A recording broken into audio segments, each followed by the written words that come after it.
does open up, it does open up the opportunity for people to go in there and drink. And also the park is just across the road. And I know with some of those park residents, it may be thinking,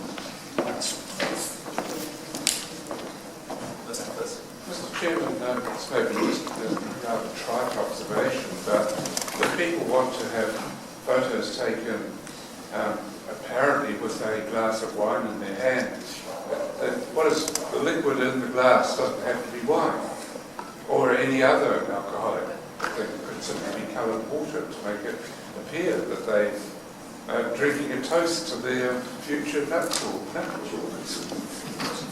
The support party that have a beer in the background when the photos are being taken.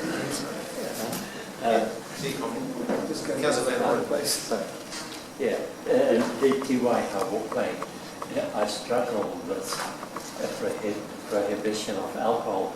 Like I've seen parties of people there having a good time, and I would hate to see someone go and say, you can't drink.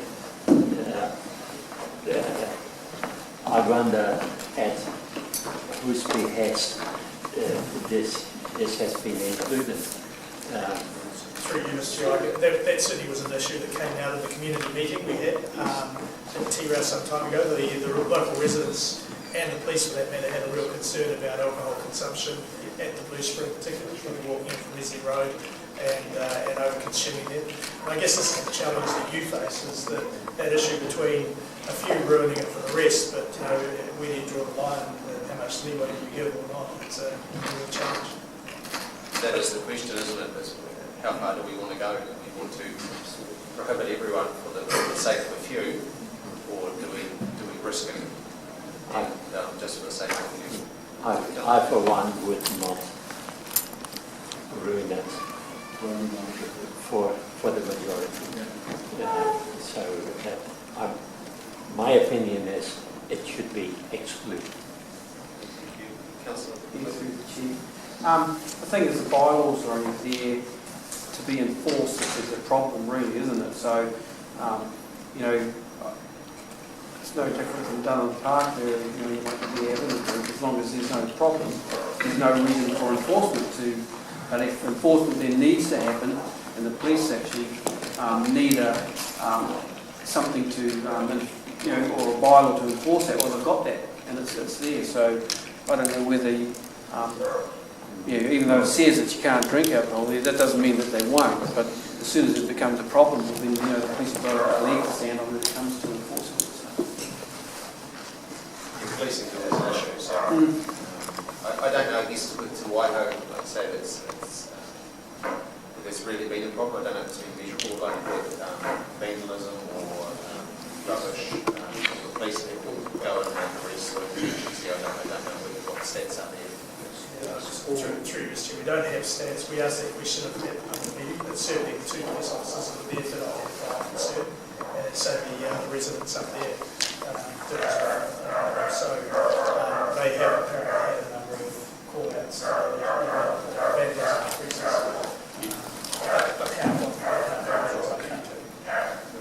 Unfortunately, I can keep a record of all the phone calls I receive on weekends and collective night from people living close to Toronto who've got my phone number and phone me every time there's a party going on.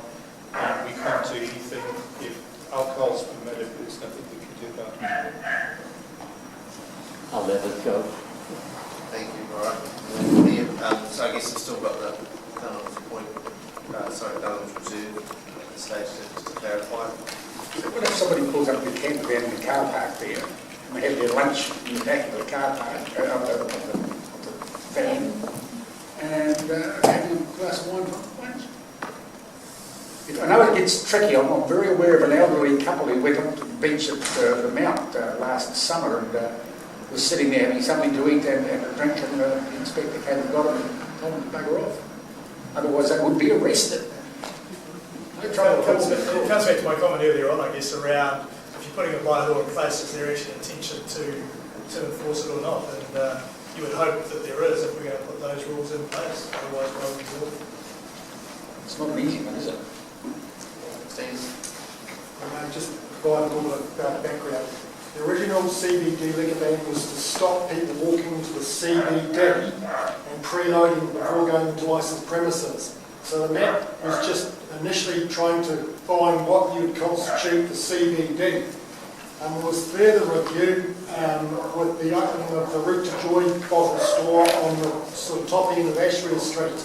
There was some objection to that licence, and our concerns were that potentially people could buy product from the off licence, then migrate to the park and drink it. That licence came up after 12 months, and specifically inquired into whether that had occurred. And the answer was no. There was real no issues from the police perspective. I contacted our liquor department and seen if there was bottles, and the answer was no. But more recently, some of the residents of the camping ground have caused some concern to the police. So my understanding is the police are a little nervous about not now having it. So it's been added to. In saying that, the police still have options to deal with those people under other acts, don't they? So disorderly behaviour and those sort of things. So do they need another bylaw? I don't know. So could I reconsider, and my opinion now is quite strongly, TY House should not be included. The same argument could go, there are accidents on the road occasionally, well, hopefully not too often, but do we ban all traffic on the road because of that? And Yeah, I agree. I think there's a number of options available to the police to deal with offenders in those areas if they're causing a nuisance anyway. I don't know that they particularly need another bylaw. I don't know that the police, the local liquor bylaw, I don't know how many, not many infringement notices have been written out for the local Tokoroa CBD bylaw breaches, but I think my opinion is there's plenty of opportunities and courses to deal with those people anyway. I don't know. I'm sort of in agreement with you, Councillor. I agree. I think we should try to be the least restrictive as possible. The extra things the police have got, all disorderly behaviour provisions in the legislation. So they're available. And the other thing about the Waihao is there's quite a few different ownerships of that strip of land. There's some of it's docked, some of it's private farmland, some of it's reserved. It's just a nightmare trying to work out who would own what and who can give any notices. Just coming back to the Waihao in terms of the reference to the cultural significance, and we had that from iwi. Is that something that's specific from iwi? Can anyone tell? Yes. It was. So you have a perspective from Rakawa, so I'll just leave that with you as well.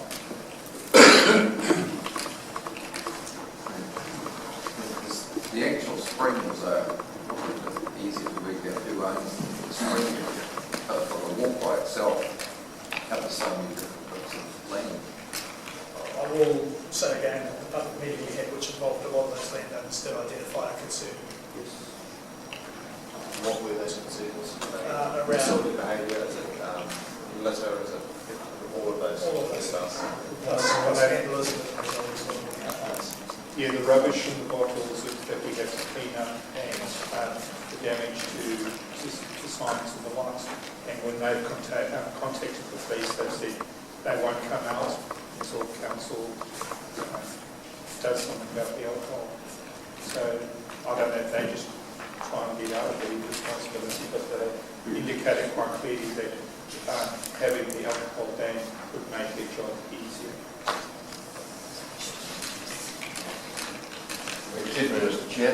Would it not be possible for the bylaw to include a time of day so that the lunchers having a glass of wine at lunchtime are okay, but people who are ripping it up at 2 o'clock in the morning are not? With respect to that, it's a good suggestion, Sarah. With respect to weekends, unfortunately, we've had that behaviour as well during the day. Sadly. Strong's. I just want to clarify that when we first workshopped this with council, we engaged with our stakeholders and our partners. What can we do through the bylaw regime to help improve and minimise nuisance? And this is a feedback that we received back from those stakeholders, from the partners that we that I've had from the police, particularly around the liquor bans within the CBD, is that it's an extremely relevant tool, and they do use it often. It's much simpler than going through some of the more stringent mechanisms that they have under their own acts. And I understand the Dunham's area extension and the area of the Chambers Street car park was specifically requested by them. They didn't request anywhere else in the entire district other than to Waiho, which also came from, as I was commonly said, our other stakeholders and the neighbours. So I see that this is an opportunity for us to go out to the community and see what feedback we get, because we still have the public process to go through. So if you get concerns raised like you are sharing around the table, then there's still the opportunity for council to reduce or take them out. What is the penalty for breaching this, let's say in Rosemary Street, which has been liquor free, or supposedly, they both face for a long time? So it would be better for the police to tell you what they do. It can build a case towards a certain person. They require them to tip out the alcohol. We don't actually administer that part, they do it for us. If we were wanting to administer it, we would have to go through a report process. But I think the police have other mechanisms, and it can build a case to actually get to that tipping point where they can do something like put them in jail for the night. I have seen that happen, but I'm not aware of any prosecutions at all. But no, I don't spend much time at the courthouse, but I believe it's an infringement notice, so it's a written infringement notice, pay for tickets. let's see what the public has to say. Yeah, okay. Thank you for that clarification. Ms. Robinson, keep moving. You will note on page 102, 3 and 4 new maps were to be provided, which I do have here. Page 302 of the Bylaw attachment. I've got the new maps here. Those out. Just for the horses prohibited in the urban area.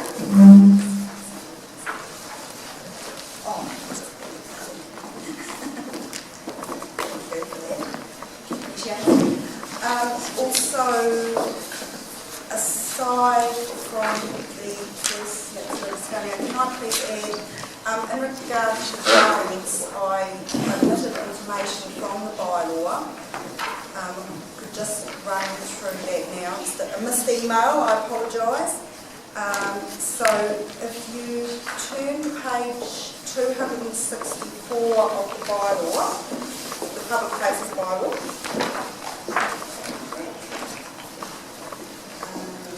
clause 6.1.1 J, we're going to remove including model aeroplanes from that clause there. Also definitions, we will add aircraft definition, and we will add a definition for drones. And on page 269, a new clause will be added under 6.12.5 in regard to restricted activities on public places.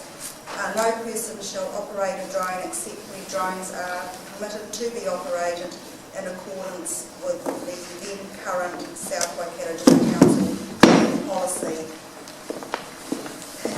Mr. Chair, those changes were made as a direct result of the inconsistencies between the bylaw and the policy. So there were discussions held with senior staff about how best to achieve that, and the decision was made that the policy was due for review in another 12 months, and at this time the bylaw should just refer to the current policy, and the policy changes, then further amendments are just filtered through. Everyone's comfortable there? Thank you. Right, so we move on to the solid waste management and minimisation.